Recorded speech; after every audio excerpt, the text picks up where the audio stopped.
નમસ્તે મિત્રો, હું છું નવરંગ સાયન અને સ્વાગત છે આપનું આઈ એમ ગુજરાતના અમેરિકા સ્પેશિયલ ન્યૂઝ બુલેટિનમાં. શનિવાર એપ્રિલ 18ના બુલેટિનમાં જોઈશું એર ઇન્ડિયાના એક પાયલટને કેમ અમેરિકામાં એન્ટ્રી આપવાનો ઇનકાર કરી બળતી ફ્લાઇટમાં જ ઇન્ડિયા પાછો મોકલી દેવાયો તેના સમાચાર જાણીશું. ગયા વર્ષે અમદાવાદમાં થયેલા પ્લેન ક્રેશમાં પત્ની અને દીકરી ગુમાવનારા અને હાલ યુકે રહેતા એક ગુજરાતી યુવક પર કેમ હવે ડિપોર્ટેશનનું જોખમ ઊભું થયું છે તેની વિગતો, અને છેલ્લે 13 વર્ષથી અમેરિકામાં રહેતા અને છેલ્લે તો ડિપોર્ટ થવાની અણી પર આવી ગયેલા એક ગુજરાતી યુવકને કયા ચમત્કારિક સંજોગોમાં ગ્રીન કાર્ડ મળી ગયું તેની વાત આજના આ બુલેટિનમાં. એર ઇન્ડિયાના એક કો પાયલટને અમેરિકાથી ડિપોર્ટ કરવામાં આવ્યો છે. આ પાયલટનું નામ જાહેર નથી કરાયું, પણ એટલું ચોક્કસ જણાવાયું છે કે તેની બેગમાંથી મારિયુઆના એટલે કે ગાંજો મળી આવતા તેને એરપોર્ટ પર અટકાવાયા બાદ નેક્સ્ટ ફ્લાઇટમાં જ બેસાડીને ઇન્ડિયા ભેગો કરી દેવાયો હતો. આ પાયલટ મંગળવારના રોજ દિલ્હી સેન ફ્રાન્સિસ્કો ફ્લાઇટમાં સ્ટાફ ઓન ડ્યુટી તરીકે ટ્રાવેલ કરી રહ્યો હતો. આ જ ફ્લાઇટ ઇન્ડિયા પાછી આવે ત્યારે આ પાયલટને તેમાં ડ્યુટી કરવાની હતી. આ બાબતથી માહિતગાર લોકોનું માનીએ તો ફ્લાઇટ સેન ફ્રાન્સિસ્કો લેન્ડ થઈ ત્યારે પાયલટની બેગમાંથી ગાંજો મળી આવ્યો હતો, જેના કારણે તેને એરપોર્ટની બહાર જતા રોકવામાં આવ્યો હતો અને એરલાઇનને આ બાબતે જાણ કરાઈ હતી. ત્યારબાદ એર ઇન્ડિયાએ નેક્સ્ટ જે પણ ફ્લાઇટ અવેલેબલ હોય તેમાં પોતાના પાયલટને ઇન્ડિયા પાછો લાવવાનો નિર્ણય લીધો હતો. એર ઇન્ડિયાએ ડીજીસીએને આપેલી માહિતી અનુસાર પાયલટ ગુરુવારે ઇન્ડિયા આવવા માટે રવાના થઈ ગયો હતો. એર ઇન્ડિયાના પ્રવક્તાએ આ અંગે અમારા સાથી અખબાર ટાઈમ્સ ઓફ ઇન્ડિયાને જણાવ્યું હતું કે ક્રૂ મેમ્બર એપ્રિલ 14ના રોજ દિલ્હીથી સેન ફ્રાન્સિસ્કો જતી ફ્લાઇટમાં સવાર હતો અને આ જ ફ્લાઇટને તે પાછા આવતી વખતે ઓપરેટ કરવાનો હતો. જોકે અમેરિકાના કાયદા અનુસાર તે ઇનએડમિસિબલ હોવાથી તેને ઇન્ડિયા પાછો મોકલી દેવામાં આવ્યો હતો. એરલાઇને એમ પણ જણાવ્યું હતું કે એર ઇન્ડિયા હાઈએસ્ટ સેફટી સ્ટેન્ડર્ડ્સને ફોલો કરે છે અને કોઈપણ પ્રકારના કાયદાના ભંગ સામે ઝીરો ટોલરન્સની પોલિસી ધરાવે છે. જે પાયલટને અમેરિકાથી પાછો મોકલાયો છે તેની સામે શિસ્તભંગના કડક પગલાં લેવામાં આવશે તેવું પણ એરલાઇનનું કહેવું છે. તેના પ્રવક્તાએ એવી પણ સ્પષ્ટતા કરી હતી કે પાયલટે કોઈ નશીલા પદાર્થનું સેવન નહોતું કર્યું અને તે માત્ર તેના પોઝેશનમાં જ હતો. જોકે પાયલટની બેગમાં ગાંજો ક્યાંથી આવ્યો અને તે નશો કરવાની આદત ધરાવતો હતો કે કેમ, તેમજ અગાઉ તેણે ક્યારે નશાની હાલતમાં ફ્લાય કર્યું છે કે નહીં તેની કોઈ વિગતો નથી જણાવાઈ અને આ મામલામાં હાલ કદાચ તપાસ ચાલુ છે. અમેરિકાના ઘણા સ્ટેટ્સમાં અમુક ગ્રેડનો મારિયુઆના લીગલ છે અને મેડિકલ ટ્રીટમેન્ટમાં પણ તેનો ઉપયોગ થતો હોય છે. જોકે ઇન્ડિયામાં તે ઇલીગલ છે અને જો કોઈના સામાનમાંથી મારિયુઆના મળે તો તેની સામે યુએસમાં સખ્ત કાયદાકીય કાર્યવાહી થઈ શકે છે. અમેરિકામાં મારિયુઆના લીગલ હોવા છતાં પણ જો એરપોર્ટ પર કોઈ વિદેશી તેનું સેવન કરતા પકડાય કે પછી તેના સામાનમાંથી ગાંજો મળી આવે તો તેની સામે કાયદેસરના પગલાં લેવામાં આવે છે, કારણ કે એરપોર્ટ ફેડરલ ઓથોરિટીને હસ્તક આવે છે અને અમેરિકાના ફેડરલ લો અનુસાર મારિયુઆના ઇલીગલ છે. આ જ કારણે એર ઇન્ડિયાના પાયલટને ઘર ભેગો કરી દેવામાં આવ્યો હતો. હજુ થોડા દિવસો પહેલા જ આવો અન્ય એક કિસ્સો સામે આવ્યો હતો, જેમાં યુએસમાં કામ કરતા એક ઇન્ડિયને અમેરિકામાં રી એન્ટ્રી લીધી ત્યારે તેને એરપોર્ટ પર સેકન્ડરી ઇન્સ્પેક્શન માટે લઈ જવાયો હતો.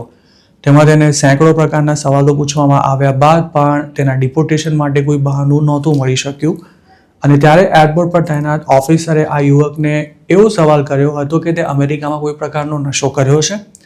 પ્રામાણિકતાથી જવાબ આપતા આ યુવકે કોલેજમાં પોતે મારિયુઆના ફૂંક્યો હોવાની કબૂલાત કરી હતી અને તે જ વખતે તેને એરપોર્ટ પરથી જ કસ્ટડીમાં લઈ ફેડરલ લોના ભંગ બદલ પાછો ઇન્ડિયા મોકલી દેવામાં આવ્યો હતો. ગયા વર્ષે જૂન 12ના રોજ અમદાવાદથી લંડન જતી એર ઇન્ડિયાની જે ફ્લાઇટ ક્રેશ થઈ હતી તેમાં માત્ર 241 લોકોના જ મોત નહોતા થયા, પણ તેમની સાથે બીજા અનેક લોકોની આખી જિંદગી પણ પલટાઈ ગઈ હતી. પ્લેન ક્રેશમાં પોતાની પત્ની અને એકની એક દીકરીને ગુમાવનારા મોહમ્મદ મિયા શેઠવાલા સાથે પણ કંઈક આવું જ થયું છે.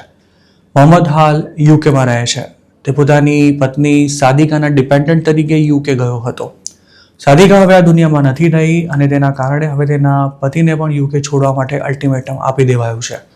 ઇન્ડિયન એક્સપ્રેસના એક રિપોર્ટ અનુસાર 28 વર્ષના મોહમ્મદને હોમ ઓફિસ તરફથી તેની વિઝા એપ્લિકેશન રિજેક્ટ થઈ હોવાનો મેસેજ મળી ગયો છે.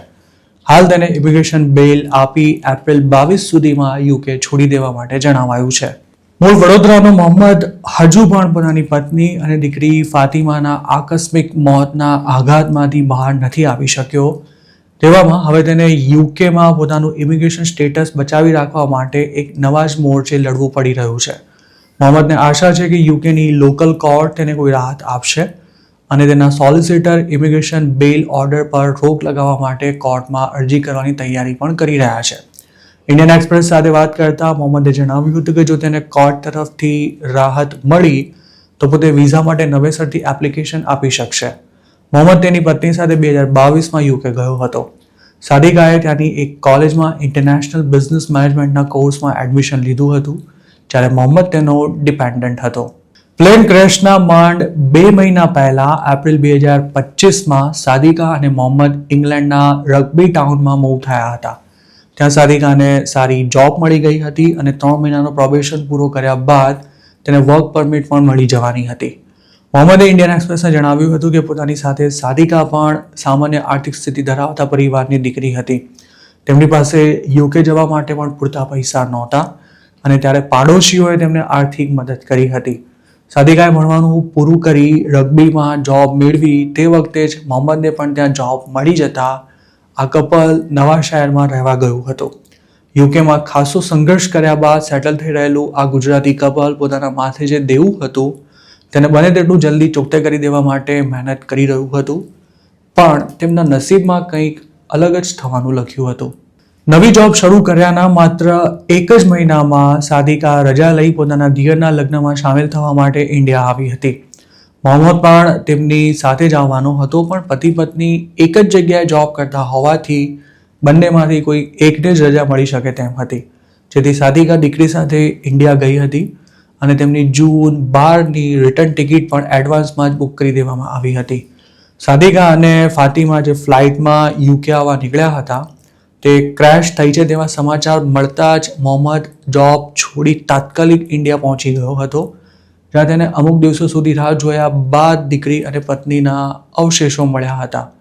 ઇન્ડિયામાં થોડો સમય રહ્યા બાદ મોહમ્મદ ફરી યુકે પહોંચ્યો હતો, પણ પત્ની અને દીકરી વિના એકલા ઘરમાં રહેવું તેના માટે અતિશય મુશ્કેલ થઈ ગયું હતું. તેમની ગેરહાજરીમાં ઘરમાં જે સન્નાટો છવાઈ ગયો હતો તે સહન કરવો મોહમ્મદ માટે અશક્ય હતો. તે રાતોની રાતો સૂઈ નહોતો શકતો.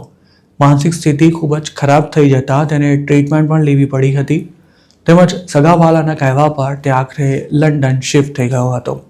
યુકેમાં પોતાનું સ્ટેટસ જાળવી રાખવા માટે મોહમ્મદે નવી જોબ શોધીને વર્ક વિઝા માટે અપ્લાય કરવાના પ્રયાસ શરૂ કર્યા હતા, પણ તેમાં કંઈ ખાસ નહોતું થઈ શક્યું અને આ બધી દોડાદોડમાં જ જાન્યુઆરી 2026માં તેના ડિપેન્ડન્ટ વિઝા એક્સપાયર થઈ ગયા હતા. સોલિસિટરે પણ મોહમ્મદને કહી દીધું હતું કે હવે તેના માટે વિઝા એક્સટેન્ડ કરવા શક્ય નથી. તે વખતે એર ઇન્ડિયાએ લંડનમાં આવેલી તાજ હોટેલમાં મોહમ્મદને જોબની ઓફર કરી હતી, પણ વેલિડ વર્ક વિઝા ન હોવાથી તે આ જોબ નહોતો લઈ શક્યો. મોહમ્મદ અને સાદિકા યુકે મૂવ થયા તે પહેલાં મોહમ્મદે કંપની સેક્રેટરીનો ફાઉન્ડેશન કોર્સ પૂરો કર્યો હતો. સાદિકાએ પણ સીએ ફાઉન્ડેશન ક્લિયર કર્યું હતું. મોહમ્મદ માટે ઇન્ડિયા પાછા આવી દીકરી અને પત્નીની ગેરહાજરીમાં લાઈફ ફરી શરૂ કરવી ખૂબ જ મુશ્કેલ છે. તે યુકેમાં જ રહેવા માંગે છે, પણ હાલ તે મોટી દુવિધામાં આવી ગયો છે અને ક્યારે પોતાનું સ્ટેટસ ક્લિયર થશે તેનો તેની પાસે કોઈ જવાબ નથી. વિઝિટર વિઝા પર અમેરિકા પહોંચીને ઓવરસ્ટે થઈ ગયેલા અને પછી રોબરીનો ભોગ બન્યા બાદ યુ વિઝા માટે અપ્લાય કરનારા એક ગુજરાતી સાથે ચમત્કાર થયો છે. આ ગુજરાતીની જિંદગીમાં જે કોઈ ઉતાર ચઢાવ આવ્યા અને તેનાથી જે તે સમયે જાણતા અજાણતા જે અમુક ભૂલો થઈ ગઈ હતી તેની તેના ઇમિગ્રેશન કેસ પર એટલી બધી ગંભીર અસર પડી હતી કે એક સમયે તો તેને ડિપોર્ટ કરી દેવાય તેવા સંજોગો પણ ઊભા થયા હતા. યુએસમાં શૂન્યમાંથી સર્જન કરી એક સમયે 5 જેટલા બિઝનેસના માલિક બની ગયેલા અને પછી ધીરે ધીરે બધું જ ગુમાવી દેનારા આ ગુજરાતીને હજુ 2025માં જ ફેમિલીથી વિખૂટા પડવું પડે તેવી સ્થિતિ હતી, કારણ કે ટ્રમ્પના રાજમાં તેને રાહત મળવાના લગભગ કોઈ જ ચાન્સ નહોતા. પણ હજુ થોડા દિવસો પહેલાં જ આ ગુજરાતીને જે સંજોગોમાં ગ્રીન કાર્ડ મળી ગયું છે તેનો સમગ્ર ઘટનાક્રમ ખૂબ જ ચોંકાવનારો હોવાની સાથે અત્યંત રસપ્રદ અને માહિતીસભર પણ છે. અમેરિકામાં અર્શથી ફર્શ સુધીની સફર કર્યા બાદ હાલ લાઈફમાં ફરી બેઠા થઈ રહેલા આ ગુજરાતી સાથે આખરે શું થયું હતું તે જોઈશું આ વિડીયોમાં. એવું માનવામાં આવે છે કે ડોનાલ્ડ ટ્રમ્પ જ્યાં સુધી સત્તા પર છે ત્યાં સુધી અમેરિકામાં હાલ જેટલા પણ લોકો કોઈ સ્ટેટસ વિના રહે છે તેમને ગ્રીન કાર્ડ મળવાના કોઈ જ ચાન્સ નથી. તેમાં જેમણે ગુનો કર્યો છે તેમને તો ગમે ત્યારે ડિપોર્ટ પણ થવું પડશે. આ વાત ઘણા ખરા અંશે સાચી છે, કારણ કે અમેરિકામાંથી જે 5 લાખ લોકોને ડિપોર્ટ કરવામાં આવ્યા છે અને જે લોકો હાલ જેલમાં બંધ છે તેમાંના ઘણા ઇમિગ્રન્ટ્સનો કોઈ જ ક્રાઇમ રેકોર્ડ નથી. તેવામાં જે ગુજરાતીઓ પાસે કોઈ સ્ટેટસ નથી તેઓ ગમે તેમ કરીને 2029 સુધીનો સમય નીકળી જાય તે માટે ભગવાનને પ્રાર્થના કરી રહ્યા છે. પણ આવી સ્થિતિમાં એક ગુજરાતી નસીબનો બળિયો સાબિત થયો છે, કારણ કે તેનું ડિપોર્ટેશન લગભગ ફાઇનલ હતું, પણ તેમ છતાંય જે સંજોગોમાં તેનું ગ્રીન કાર્ડ અપ્રૂવ થયું છે તે કોઈ ચમત્કારથી કમ નથી તેવું ખુદ તેના લોયરનું પણ કહેવું છે. આ કહાની છે મૂળ અમદાવાદના જિગ્નેશની, જે તેની પત્ની સાથે આજથી 13 વર્ષ પહેલા વિઝિટર વિઝા પર અમેરિકા ગયો હતો. જિગ્નેશનો મૂળ પ્લાન યુએસમાં જ સેટલ થઈ જવાનો હતો અને તેના માટે ગમે તેવી મહેનત કરવાની પણ તેની પૂરી તૈયારી હતી. યુએસમાં શરૂઆતના સમયમાં નાની મોટી જોબ કરનારો જિગ્નેશ 2015માં જોર્જિયાના મેકનમાં જે ગેસ સ્ટેશનમાં જોબ કરતો હતો ત્યાં રોબરી થઈ હતી. જિગ્નેશની જોબ જે એરિયામાં હતી તે એટલો બધો ખતરનાક હતો કે ત્યાં પૈસા લૂંટ્યા બાદ પણ કોઈને ગોળી મારી દેવાઈ હોય તેવા ડઝનબંધ કેસ બની ચૂક્યા હતા અને કેટલાક ઇન્ડિયન્સ પણ આ પ્રકારના ક્રાઇમનો ભોગ બન્યા હતા. જિગ્નેશના ગેસ સ્ટેશનમાં રોબરી કરનારાએ તેના પર ગન તાંકી ત્યારે જિગ્નેશને પોતાની સામે સાક્ષાત મોત ઉભેલું દેખાયું હતું. આ રોબરીમાં સદનસીબે તેને કોઈ ઈજા નહોતી થઈ અને તેના કારણે જ હવે અમેરિકામાં કાયમ માટે લીગલ સ્ટેટસ પર રહેવાનું તેનું સપનું પણ પૂરું થઈ શકે તેમ હતું. જોકે તે વખતે સ્ટ્રગલમાં દિવસો કાઢી રહેલા જિગ્નેશને એવો કોઈ ખ્યાલ જ નહોતો કે રોબરીના વિક્ટીમ અને તેની ફેમિલીને અમેરિકાની સરકાર યુ વિઝા આપે છે. આ રોબરી થઈ તેના છેક એકાદ વર્ષ બાદ તેને યુ વિઝાની માહિતી મળી હતી અને 1.5 વર્ષ બાદ એટલે કે 2017માં તેણે યુ વિઝા માટે અપ્લાય કર્યું હતું. આ દરમિયાન જિગ્નેશને ત્યાં એક સંતાનનો પણ જન્મ થઈ ચૂક્યો હતો અને યુએસમાં તેની લાઈફ ધીરે ધીરે સેટ થઈ રહી હતી. યુ વિઝા માટે અપ્લાય કરી દીધા બાદ જિગ્નેશના માથેથી પકડાઈ જવાનો કે પછી ડિપોર્ટ થવાનો ખતરો ટળી ગયો હતો અને તેમાં ગ્રીન કાર્ડ મેળવવા માટે ઘણા વર્ષો સુધી રાહ જોવી પડે તેમ હતી, પણ લીગલ સ્ટેટસ મળી જતા હવે તે બીજી કોઈ ચિંતા કર્યા વિના કામ ધંધા પર ધ્યાન આપી શકે તેમ હતો અને ખાસ તો કોઈ પણ રિસ્ક લઈ શકે તેમ હતો. આ દરમિયાન જિગ્નેશ અને તેની પત્નીએ જોર્જિયામાં જ દિવસ રાત મહેનત કરી પોતાના એક પછી એક બિઝનેસ ઊભા કર્યા હતા. 2022 સુધીમાં તો તે લાઈફમાં એટલો બધો આગળ વધી ચૂક્યો હતો કે જોર્જિયામાં જ તેના પોતાના 5 નાના મોટા બિઝનેસીસ હતા અને તેની એક મહિનાની આવક જ $30,000 સુધી પહોંચી ગઈ હતી. જે જિગ્નેશ 2014માં અમદાવાદમાં માંડ 15,000 રૂપિયાની નોકરી કરતો હતો તે અમેરિકામાં માત્ર 8 વર્ષમાં જ લાખો ડોલરમાં રમતો થઈ ગયો હતો. તેની પાસે પોતાના મકાન અને ગાડીઓ સહિતની તમામ સુખ સુવિધા પણ હતી, તેમજ પર્સનલ લાઈફમાં પણ કોઈ જ પ્રોબ્લેમ નહોતો. તેને બસ દુઃખ માત્ર એ વાતનું હતું કે ઇન્ડિયા છોડ્યા બાદ તે પોતાના પેરેન્ટ્સને ક્યારે નહોતો મળી શક્યો. જોકે 2023માં તેની આ ઈચ્છા પણ પૂરી થઈ ગઈ હતી. જિગ્નેશે પોતાના પેરેન્ટ્સને ત્યારે કેનેડાના વિઝિટર વિઝા અપાવી વોશિંગ્ટન સ્ટેટના પીસ આર્ચ પાર્કમાં બોલાવ્યા હતા અને પોતે જોર્જિયાથી ત્યાં પહોંચ્યો હતો. યુએસ કેનેડા બોર્ડર પર આવેલા આ પાર્કમાં બંને દેશના લોકોને એન્ટ્રી મળે છે અને ત્યાં જ જિગ્નેશ 9 વર્ષ પછી તેના પેરેન્ટ્સને ભેટીને રડી પડ્યો હતો. અમેરિકામાં 9 વર્ષ કાઢનારા જિગ્નેશ પાસે ત્યારે લાઈફમાં જે જોઈએ તે બધું જ હતું, પણ એવું કહેવાય છે કે ભગવાન જ્યારે બધું આપી દે ત્યારે વધારે મેળવવાની લાલચમાં માણસ ક્યારેક મોટી ભૂલ કરી બેસતો હોય છે. 35 વર્ષનો થઈ ગયેલો જિગ્નેશ પણ તેમાં અપવાદ નહોતો અને 2023માં જ ઓવર કોન્ફિડન્સમાં આવી તેણે કેટલીક એવી ગંભીર ગફલતો કરી નાખી હતી કે જે તેની જિંદગીની સૌથી ખતરનાક અને સૌથી મોટી ભૂલો સાબિત થઈ હતી. જે જિગ્નેશના ખિસ્સા અને બેંક બેલેન્સ કાયમ ડોલરથી ભરેલા રહેતા હતા તે જ જિગ્નેશનું બેંક બેલેન્સ અને ક્રેડિટ હવે ધીરે ધીરે ઓછા થવા લાગ્યા હતા. પણ હાર્યો જુગારી બમણું રમે તેમ પોતાને જે નુકસાન થઈ રહ્યું હતું તેને રિકવર કરવા માટે જિગ્નેશે પોતાની પાસે જે કંઈ હતું તે બધું જ દાવ પર લગાવી દીધું હતું. 2025 શરૂ થયું ત્યાં સુધીમાં તો તેની હાલત એવી થઈ ગઈ હતી કે એક પછી એક તેના તમામ બિઝનેસીસ વેચાઈ ચૂક્યા હતા અને પોતાના હાઉસમાં રહેતો જિગ્નેશ ભાડાના અપાર્ટમેન્ટમાં રહેવા જતો રહ્યો હતો. આ દરમિયાન તેને ટોટલ $1 મિલિયન લોસ થયો હતો અને અધૂરામાં પૂરું તે જ અરસામાં આ ગુજરાતી દારૂ પીને ગાડી ચલાવતા પકડાઈ ગયો હતો, જેના કારણે તેનો ઇમિગ્રેશનનો કેસ પણ ખરાબ થાય તેવી પૂરી શક્યતા હતી. જ્યારે પડે છે ત્યારે સઘળું પડે છે. જિગ્નેશની હાલત પણ તે વખતે એક સાંધો ત્યાં તેર તૂટે તેવી થઈ ચૂકી હતી. DUI ઓછું હોય તેમ તેણે પોતાની આર્થિક સ્થિતિ સારી નહોતી ત્યારે એક સપ્લાયરને $10,500 એક ચેક આપ્યો હતો, પણ તે બેંકમાં બેલેન્સ ન હોવાને કારણે બાઉન્સ થયો હતો. અમેરિકામાં તેને બેડ ચેક કહેવામાં આવે છે. જિગ્નેશે જે સપ્લાયરને બેડ ચેક લખ્યો હતો તેનું બીજી કોઈ રીતે સેટલમેન્ટ ન થઈ શકતા તેણે પણ જાન્યુઆરી 2025માં જિગ્નેશ સામે કોર્ટમાં કેસ કરી દીધો હતો અને તેના બીજા જ મહિને જિગ્નેશના નામનું વોરંટ પણ ઇસ્યુ થઈ ગયું હતું. પોતાના તમામ બિઝનેસીસ વેચાઈ ગયા હોવાથી ત્યારે જિગ્નેશ જોર્જિયા છોડી ટેનેસી મૂવ થઈ ચૂક્યો હતો, જેથી તેના નામે જે વોરંટ નીકળ્યું હતું તેની બજવણી નહોતી થઈ શકી. માર્ચ 2025ની આ વાત છે. જિગ્નેશ ત્યારે ફૂડ ડિલિવરીનું કામ કરતો હતો અને ડ્રાઈવ કરતી વખતે તેનું ધ્યાન ફોનમાં હતું અને તે જ વખતે તેની બાજુમાંથી પોલીસની ગાડી નીકળી હતી. પોલીસવાળાએ જિગ્નેશને ઊભો રાખી તેના પેપર્સ અને લાયસન્સ સહિતના ડોક્યુમેન્ટ્સ ચેક કર્યા હતા. તેમજ તેણે નશો કર્યો છે કે કેમ તે ચકાસ્યા બાદ તેણે જિગ્નેશનો રેકોર્ડ પોતાની સિસ્ટમમાં જોયો ત્યારે તેના નામનું એક વોરંટ પેન્ડિંગ હોવાનું દેખાતા જિગ્નેશની ટેનેસીમાંથી જ ધરપકડ કરી લેવાઈ હતી. માર્ચ 2025માં જિગ્નેશને પહેલીવાર અમેરિકામાં જેલની હવા ખાવાનો વારો આવ્યો હતો. આ એ જ સમય હતો કે જ્યારે તે અને તેની પત્ની ગ્રીન કાર્ડ માટે અપ્લાય કરી ચૂક્યા હતા. જોકે ગ્રીન કાર્ડ અપ્રૂવ થાય તે પહેલા જેલમાં જવાનું થતાં જિગ્નેશની મુશ્કેલી ઘણી જ વધી જાય તેમ હતી. કેટલાક લોકો જિગ્નેશને એવું પણ કહેતા હતા કે હવે ટ્રમ્પ તને અમેરિકામાં નહીં રહેવા દે. તે વખતે જિગ્નેશને વીકેન્ડને કારણે 3 દિવસ સુધી જેલમાં રહેવું પડ્યું હતું.